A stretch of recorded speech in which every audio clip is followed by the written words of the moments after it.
कक्षा 10 की आपकी जो प्रश्नावली 7.1 है, अब उसके हम दूसरे वाले क्वेश्चन को सॉल्व करते हैं। इसमें क्या लिखा हुआ है कि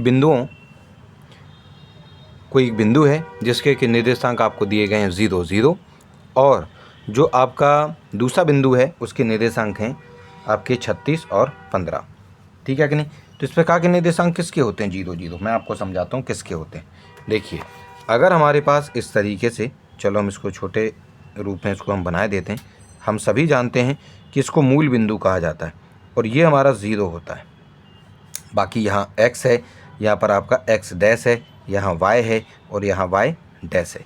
यहाँ पर प्लस का 1 या 2 होता है, यहाँ पर माइनस का 1 या माइनस का 2 होता है, यहाँ पर प्लस का 1 या प्लस का 2 होता है और यहाँ पर माइनस का 1 या माइनस का 2 होता है।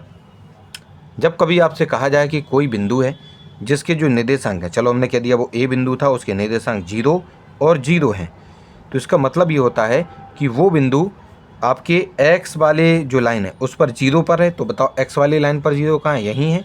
और y वाला जो है उस y वाली लाइन पर भी 0 पर ही है। तो इस y वाली लाइन में 0 किधर है? वो यहीं है। तो हम क्या बोल देंगे कि इनके ये जो बिंदु है वो कहाँ स्थित होगा? वो यहीं पर स्थित होगा, यहाँ।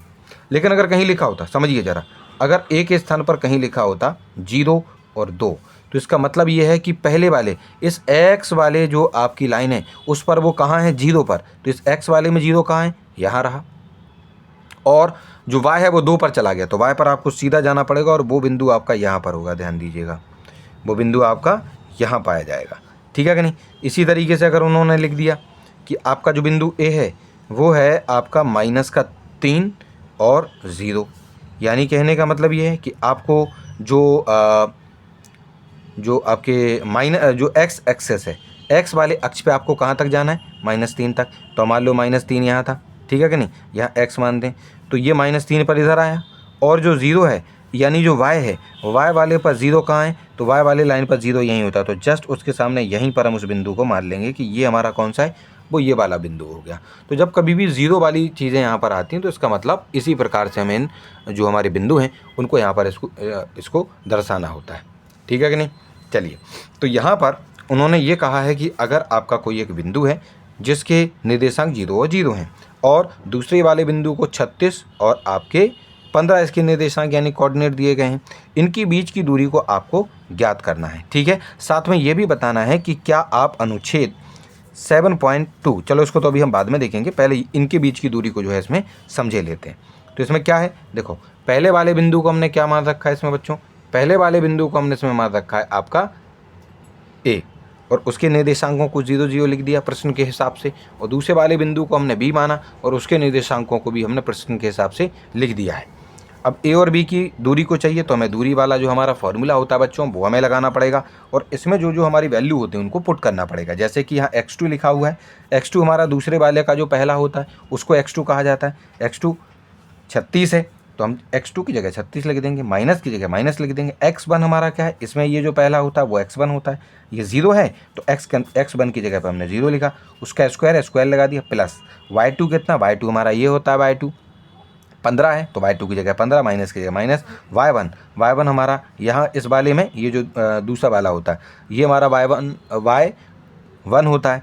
वहाँ क्या लिखा हुआ है? 0, तो इस y1 की जगह 0 लिख दिया, इस पर भी स्क्वायर लगा दिया, इस पर भी स्क्वायर लगा दिया हमने। ठीक है कि नहीं? चलिए, उसके बाद हम क्या करेंगे कि जो 36 है, क्योंकि 36 में से 0 जाएगा 36 ही बचेगा आपका, उसका स्क्वायर बोला था तो स्क्वायर कर दिया, प्लस की जगह प्लस है, 15 में से 0 जाएंगे 15 ही बचेंगे, 15 लिखा, उसका स्क्वायर था हमने स्क्वायर लगा दिया। ठीक है कि नहीं? फिर ए बी लिख कर रूट लगाएंगे, जब 36 का जब हम स्क्वायर निकालेंगे तो वो आएगा 1296। ठीक है जी, और प्लस 15 का जब स्क्वायर निकालेंगे तो वो आएगा 225। ठीक है कि नहीं? चलिए, उसके बाद जब हम इन दोनों को जोड़ देंगे तो ए बी की जगह पर इन दोनों को जोड़ने पर 1521 यानी 1521 आएगा। ठीक है कि नहीं? और जब हम इसको सॉल्व करेंगे तो इसका जो रूट होता है वो कितना आएगा आपका? 13 है। जब इसको आप क्या करेंगे? सॉल्व करेंगे। ठीक है, ये रूट तो आपको सभी बच्चों को आता ही है सॉल्व करना, फिर भी अगर आप चाहें तो हम यहाँ पर आपको इसको बता देते हैं। ये 2 से तो नहीं कटेगा, आपको इसको काटना है 3 से। 15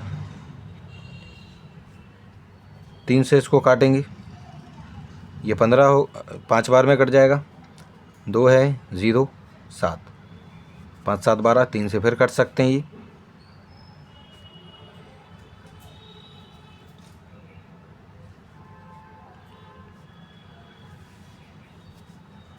और हम सभी जानते हैं कि जो 169 है वो 13 से ही कटता है और किसी से ही नहीं कटता। तो कहने का मतलब क्या हो जाएगा कि ये जो अंडर रूट में आपके 1521 जो लिखा हुआ था वो अंडर रूट में रहेगा। तो इसके स्थानों पर हम क्या क्या लिख देंगे छात्रों?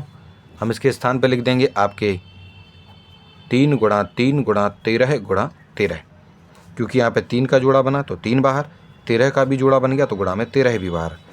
13 और 3 का गुणा करेंगे तो आपका जवाब आएगा 39 यानी 39। तो इसी वजह से ये जो इसका आंसर है वो आपका कितना आ चुका है? 39। उसके बाद छात्रों आपको कहा गया है कि ये जो आपका क्या अब आप अनुच्छेद 7.2 में दिए गए दोनों शहरों ए और बी के बीच की दूरी ज्ञात कर सकते हैं। तो देखिए यहाँ पर अनुच्छेद 7.2 किधर है हमारा? इसमें देखना पड़ेगा 7.2 किधर है। ये 7.1 है, ये है 7.2, ये रहा आपका 7.2। इस 7.2 में कहा गया है कि आप ए और बी ये जो दोनों शहर हैं इनके बीच की दूरी को पता कर सकते हैं। बिल्कुल पता कर सकते हैं हम। इनके बीच में हम क्या लगा देंगे? इनके बीच में हम क्योंकि देखो जो हमारा बिंदु ए है उसके जो निर्देशांक हैं वो आपके 4 और 0 हैं, ठीक है ना, क्योंकि वो एक्स एक्सेस पर 4 की तरफ गया था तो 4 हो गया था, और क्योंकि वाई पर वो कहीं नहीं गया, 0 के ही सामने है तो 0 हो गया उसका निर्देशांक। इसी तरीके से बी के भी निर्देशांक आपके पास हैं। और जब दो बिंदुओं के निर्देशांक आपके बीच में होते हैं तो आप क्या कर सकते हैं? आप उसमें ये लिखा हुआ है बिल्कुल दूरी सूत्र, यानी ये वाला जो फॉर्मूला है इसका प्रयोग करके हम अनुच्छेद 7.2 में दिए गए दोनों शहरों ए और बी के बीच की दूरी को ज्ञात कर सकते हैं। इंग्लिश में लिख सकते हैं यूजिंग द डिस्टेंस फार्मूला। ये वाला जो है we can find the distance between the 2 towns. Clear है? ठीक। तो इस प्रकार से ये वाला क्वेश्चन भी आपका सॉल्व हो चुका है।